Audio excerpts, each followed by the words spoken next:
बौद्ध धर्म ग्रहण करने से आरक्षण नहीं खत्म होगा। आज भारत का बौद्ध धर्म यानी भारत का राज धर्म बन चुका है।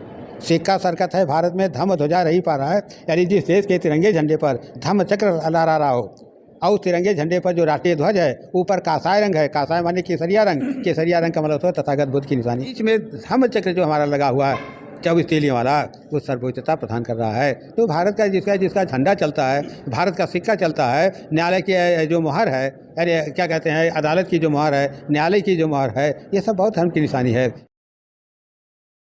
नमस्कार, जय भीम, जोहार। आज हमारे साथ हैं माननीय जेपी शास्त्री जी।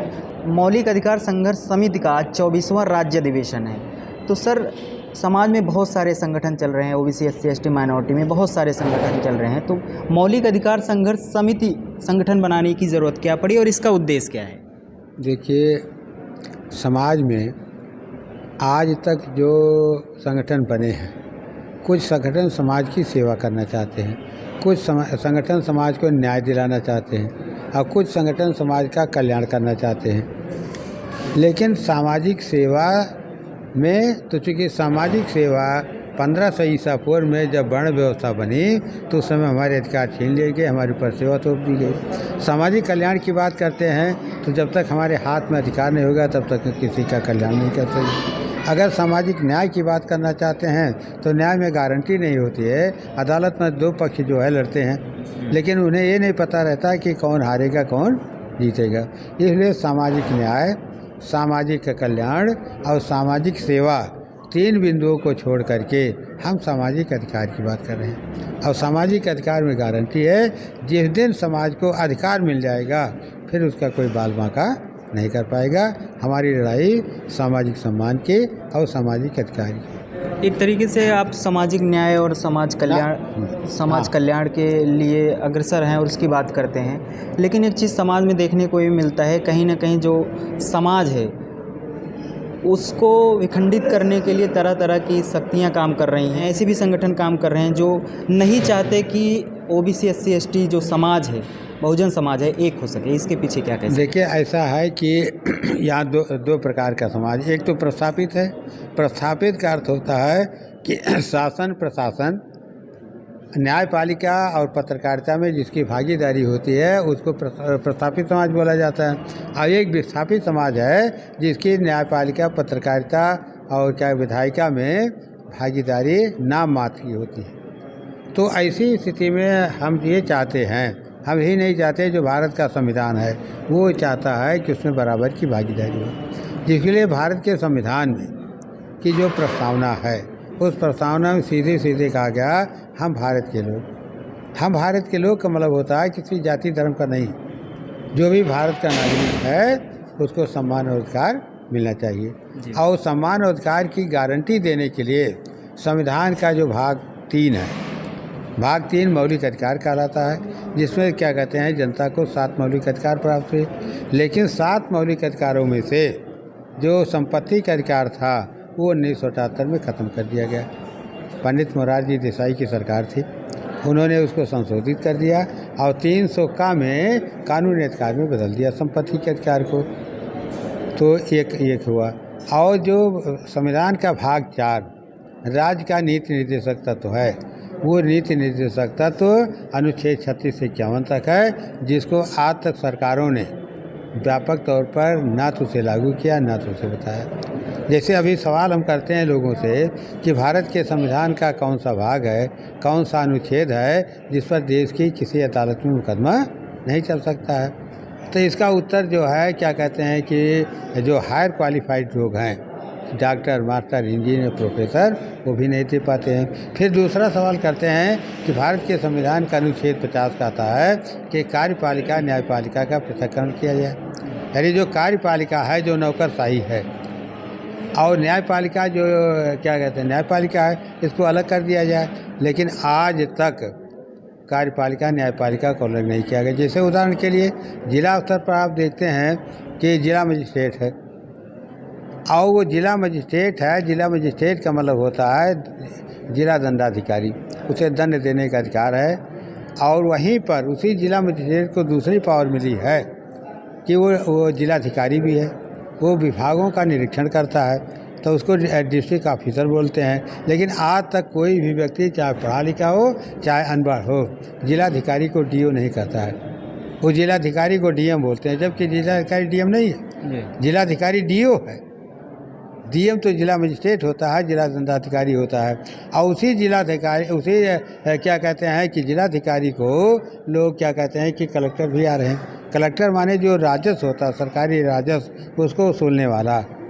लेकिन आज तीनों को इसी बाबा साहब की मंशा थी कि न्याय का काम जिला मजिस्ट्रेट जिला दंडाधिकारी करे, और क्या कहते हैं कि निरीक्षण का काम, विभागों का निरीक्षण वो जिलाधिकारी करे यानी डिस्ट्रिक्ट ऑफिसर करे, और जो राजस्व संग्रह है भारत सरकार का चाहे राज्य सरकार का, वो क्या कहते हैं कि वो करे, कलेक्टर करे। कलेक्टर मैंने जिला राजस्व संग्रह अधिकारी करे। हम मौलिक अधिकार संघर्ष समिति चाहती है कि हम भारत के संविधान का अनुच्छेद 36 से 51, जिस पर इस देश की अदालत को क्या कहते हैं कि यानी रोकने का, हस्तक्षेप करने का अधिकार नहीं, उसको हम लागू कर देंगे।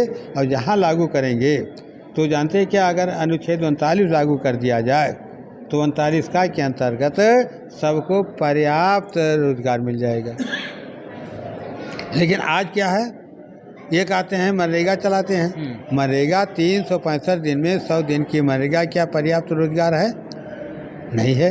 लेकिन चूँकि उसे को जितनी पार्टियां हैं सारी पार्टियां 100 दिन का चलाती हैं, तो 39 का में पर्याप्त रोजगार की बात कही गई है।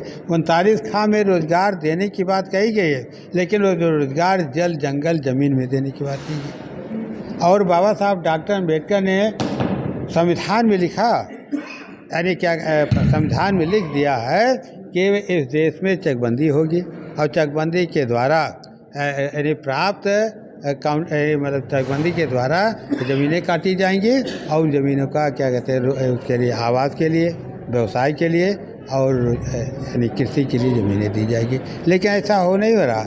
आज यानी बैनामा कार्यालय खुल गया है, ज़मीनें बेची जा रही हैं। अरे ज़मीन को आप कहते हो धरती माँ है, तो माँ बेची जा सकती है?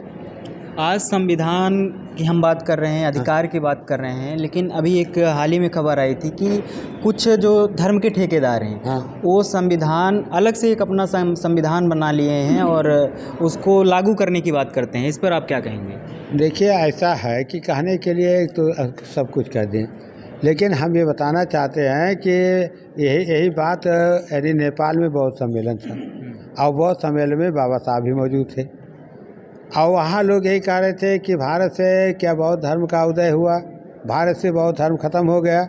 तो लोग खूब बोल रहे थे मंच पर। लेकिन जब बाबा साहब का नंबर आया, बाबा साहब ने कहा कि जो लोग कह रहे हैं भारत से बौद्ध धर्म जन्म लिया, ख़त्म हो गया, तो जन्म लिया ही तो सही बात है, लेकिन ख़त्म होने की बात जो कर रहे हैं उसको हमने उसकी जड़ को इतनी गहराई तक गाड़ दिया है कि उसको कोई उखाड़ नहीं पाएगा। तो आज भारत का बौद्ध धर्म यानी भारत का राज धर्म बन चुका है।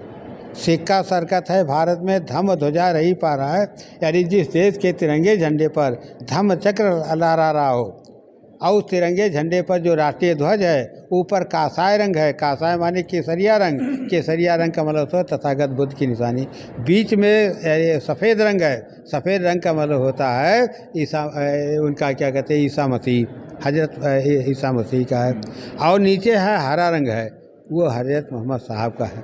तो इस भारत के झंडे में तथागत बुद्ध, ईसा मसीह और हजरत मोहम्मद साहब की निशानी है, और बीच में धम्म चक्र जो हमारा लगा हुआ है 24 तीलियों वाला, वो सर्वोच्चता प्रदान कर रहा है। तो भारत का जिसका झंडा चलता है, भारत का सिक्का चलता है, न्यायालय की जो मुहर है, अरे क्या कहते हैं अदालत की जो मुहर है, न्यायालय की जो मुहर है, ये सब बौद्ध धर्म की निशानी है कि इसका कि एक ही चीज़ है, हम अपने लोगों को बता दें। एक चीज़ समाज में ये भी देखने को मिलता है कि अगर हम बौद्ध धर्म ग्रहण कर लें तो हमारा जो आरक्षण है ख़त्म हो जाएगा, ऐसा भ्रांति फैलाया जाता है। क्या तो क्या सच है? आपको उदाहरण बता दें कि बौद्ध धर्म ग्रहण करने से आरक्षण नहीं खत्म होगा। यानी अशोक कुमार नंद जनगणना में लिखने पर क्या होगा? सुनिए एक सेकंड, नहीं जनगणना, चाहे आप जनगणना में लिखें चाहे आप पशुगणना में लिखें, किसी भी गणना में लिखें, अगर आप बौद्ध धर्म स्वीकार करते हैं तो आरक्षण नहीं खत्म होगा। इसका हमने प्रयोग किया है। जी यानी अभी क्या कहते हैं कि यानी हमारे यहाँ जो परिवार में जो बच्चे पढ़ रहे हैं, अभी अशोक कुमार नंद जी BA कर चुका है। अभी आलोक क्या कहते हैं, अभी एक पौत्र जो है यानी सिद्धांत नंद, जी उसके लिए SSB इंटर कॉलेज में वो पढ़ रहा था इसी धर्म को लेकर के। और क्या कहा, और कुछ बातों के लिए बात हुई, हमने कहा बौद्ध धर्म हमारा पैतृक धर्म है, हम धर्म परिवर्तन नहीं कर रहे हैं। अरे जो धर्म हमारे बाप दादा का धर्म है, हमारा घर है, हमें तो न्यायिक कमीशन करने की जरूरत ही नहीं है, ये तो हमारा धर्म है। क्योंकि क्या कहते हैं, महावीर स्वामी, तथागत बुद्ध, सम्राट महापद्मनंद यानी सम्राट अशोक यानी सम्राट बृहद्रथ जैसे लोग हमारे ख़ानदान के थे। तो अपने घर में कोई न्यायिक कमीशन कहता है? हमें बौद्ध धर्म परिवर्तन नहीं चाहिए, हमारा तो जन्मजात धर्म है। अभी लेकिन चूँकि हमारे लोग ज्ञानी नहीं है, जैसे अभी वो कहा कि उसने कहा 22 प्रतिज्ञा पर यानी एक वो मचा हुआ है। हाँ। अरे भाई, धर्म व्यक्तिगत मामला है, धर्म जो है व्यक्तिगत मामला है। अगर उसने 22 प्रतिज्ञा कर ली, उसने कहा कि मैं इनको नहीं मानता हूँ, तो अगर हम किसी को नहीं मानते तो क्या ज़बरदस्ती मनवाया जा सकता है? नहीं किया जा सकता है। लेकिन चूँकि अब आप पावर में हैं इस समय, चाहे जिसको जो कर दीजिए, आइए बहस हो जाए, सदन में बहस करवा लीजिए, लोकसभा में बहस करवा लीजिए, विधानसभा में बहस करवा लीजिए, लेकिन किसी गोली मार देंगे, किसी ये कर देंगे, ये कोई उसका रास्ता नहीं है।